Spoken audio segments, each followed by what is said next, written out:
जरा सोचो, तुम्हारे पास ऐसी पावर हो जिससे तुम किसी का भी दिमाग कंट्रोल कर सको। उनके इमोशंस, उनकी सोच, यहाँ तक कि उनका अगला फैसला भी सब तुम्हारे हाथों में हो। और ये कोई जादू नहीं है, ये है डार्क साइकोलॉजी, एक ऐसा गेम जिसे दुनिया के बड़े मैनिपुलेटर्स यूज करते हैं लोगों को कंट्रोल करने के लिए, उन्हें बिना पता चले। और आज तुम इसी डार्क साइकोलॉजी के 5 सबसे खतरनाक टेक्निक सीखने वाले हो, जो तुम्हें एक ऑर्डिनरी इंसान से एक मास्टर इन्फ्लुएंसर बना देंगे। पर एक वार्निंग है, ये सिर्फ एजुकेशनल पर्पज के लिए है, इसलिए इसका गलत इस्तेमाल मत करना, क्योंकि इस वीडियो को देखने के बाद तुम दुनिया को वैसे नहीं देखोगे जैसे अभी देखते हो। तो अगर तुम रेडी हो तो चलो शुरू करते हैं the dark game of mind. Number 1, reaction glitch. Human mind एक सिंपल रूल फॉलो करता है, वो वही करेगा जो उसे करने से मना किया जाए। सीधी भाषा में, जब किसी को किसी चीज से रोका जाता है तो उसके अंदर एक बगावत वाली फीलिंग आ जाती है कि अब तो यही करना है। ये ह्यूमन माइंड का एक नेचुरल डिफेंस मैकेनिज्म है जो फ्रीडम या चॉइस छीने जाने पर एक्टिवेट हो जाता है। सोचो, अगर मैं तुम्हें बोलूं कि पीछे मुड़कर मत देखना, तो तुम्हारा मन सबसे पहले वही करेगा। और इसी कंसेप्ट को साइकोलॉजी में रिएक्टेशन ग्लिच कहते हैं। इस माइंड ग्लिच को तुम अपने फेवर में स्मार्टली यूज करो। फॉर एग्जाम्पल, सीधा मना मत करो, बस कैजुअली कह दो, भाई ये मुश्किल है, मुझे नहीं लगता तुम ये कर पाओगे। बस सामने वाले की ईगो में आग लग जाएगी और वो प्रूव करने में लग जाएगा, और वो वही करेगा जो तुम चाहते हो। अगर तुमने इसे सही टाइम सही टोन में यूज किया तो तुम किसी के भी डिसीजन अपने हिसाब से घुमा सकते हो, बिना जोर जबरदस्ती के। Number 2, the illusion of choice. Power का मतलब लोगों को फोर्स करना नहीं है, बल्कि उनकी चॉइस को फ्रेम करना है। अगर तुम चाहते हो कि लोग तुम्हारे डिसीजन माने, तो तुमको उनके माइंड में इल्यूजन क्रिएट करना पड़ेगा, चॉइस देना पड़ेगा, जैसे बड़े मैनिपुलेटर्स करते हैं, बिना सामने वालों को पता चले। फॉर एग्जाम्पल, ये काम आज करोगे या कल, सामने वालों को लगेगा कि उसके पास ऑप्शंस हैं, डिसीजन वो लेगा, और सामने वाला दोनों में से कोई भी ऑप्शन चुनेगा, उससे तुम्हारा काम बन जाएगा और उसे पता भी नहीं चलेगा।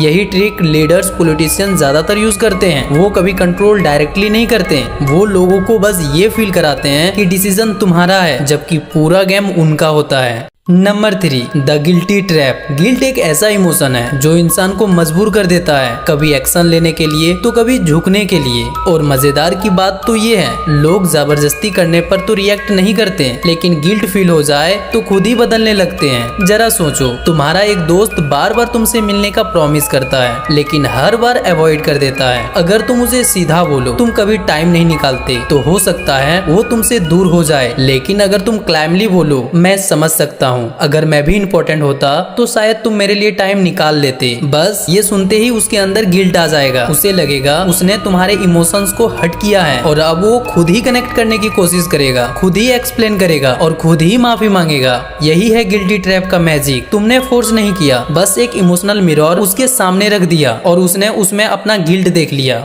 Number 4, the emotional hijack. लोग ज्यादातर डिसीजन लॉजिक से नहीं, इमोशन से लेते हैं, और जिसने किसी के इमोशंस पर कब्जा कर लिया, उसने उसके दिमाग का रिमोट कंट्रोल अपने हाथों में ले लिया। इसे कहते हैं इमोशनल हाईजैक। एक ऐसा मोमेंट जब इंसान लॉजिक भूलकर सिर्फ फीलिंग के बेस पर फैसला लेता है। जब लोग इमोशनल होते हैं तो उस मोमेंट में वो ऐसा डिसीजन ले लेते हैं जिसका रिग्रेट उसे बाद में करना पड़ता है, लेकिन तब तक गेम पूरा खत्म हो चुका होता है। एग्जाम्पल सुनो, कभी किसी दोस्त ने तुम्हें अचानक गिफ्ट दे दिया, तो उस मोमेंट पर तुमने उसके लिए कुछ भी करने का मन बना लिया, लेकिन बाद में तुम्हें ऐसा फील होता है कि शायद जरूरत से ज्यादा कर दिया। इसीलिए अगर किसी का दिमाग कंट्रोल करना है तो उससे पहले उसके इमोशंस को कंट्रोल करो, क्योंकि लोग ये याद नहीं रखते कि किसने उसे क्या लॉजिक दिया, बल्कि वो ये याद रखते हैं कि किसने उसे कैसा फील कराया। Number 5, the power of silence. Silence is power. ये लाइन तुमने शायद पहले भी सुनी होगी, लेकिन इसका असर तब समझ आता है जब खुद तुम इसे फील करते हो। जरा सोचो, तुमसे कोई बड़ी गलती हो गई, माँ गुस्से में चिल्ला रही है, तुम्हें लगातार डांटे जा रही है, तुम टेंशन में हो लेकिन खुद को संभाल लेते हो, पर जैसे ही पापा के पास पहुँचते हो वो कुछ नहीं बोलते, सिर्फ एक तीखी नजर, और तुम्हारे पसीने छूट जाते हैं। तुम घबराने लगते हो, क्योंकि वो साइलेंस माँ के गुस्से से भी ज्यादा डेंजरियस लगता है। जब सामने वाला कुछ नहीं बोलता, तब तुम्हारे अंदर खुद ही हजार चीजें सोचने लगता है, और यही सोच तुम्हें अंदर से हिला देती है। लोग समझते हैं जो ज्यादा बोलता है वो स्ट्रॉन्ग है, पर असली पावर पावर उसके अंदर है, जो कुछ नहीं बोलता, सिर्फ ऑब्जर्व करता है और जरूरत हो तभी बोलता है। साइलेंस सामने वाले के अंदर डिस्कम्फर्ट, गिल्ट और कभी कभी डर भी पैदा करा देता है। जैसे